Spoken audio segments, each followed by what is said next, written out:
பொண்ணா பிறந்தாலே இந்த rules and ரெகுலேஷன்லாம் உங்கள் வீட்டில் அப்ளை ஆகியிருந்திருக்கும். அப்படி என்ன அப்படின்னா, நிறைய வேர்ட்ஸ் கேட்டிருப்பீங்க. அதில் முக்கியமாக 2 வார்த்தை. ஒன்று, சீக்கிரமாக எழுந்திருக்க கற்றுக்கோ. இன்னொன்று, நல்லா குக் பண்ண கற்றுக்கோ. இதை ஏன் பண்ணணும்னு அடிக்கடி சொல்கிறாங்கன்னா, ஏன்னா அப்போ தான் உங்கள் வீட்டோட ஒட்டுமொத்த பெருமையும் இன்னொரு வீட்டுக்கு போகும்போது நம்ம கொண்டு போய் கொடுக்கணுமா.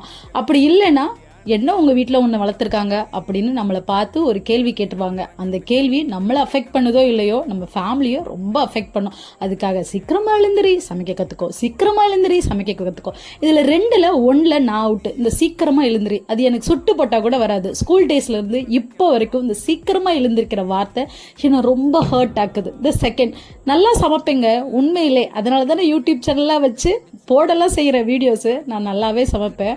உங்களுக்குமே என்னோட வீடியோஸ் எல்லாம் பிடிச்சிருந்துச்சு அப்படின்னா என்னை ஃபாலோ பண்ண மறந்துடாதீங்க. இது மாதிரி கொஞ்சம் யூஸ்ஃபுல்லான கண்டென்ட்டை போடலான்னு தான் நான் திங்க் பண்ணியிருக்கேன்.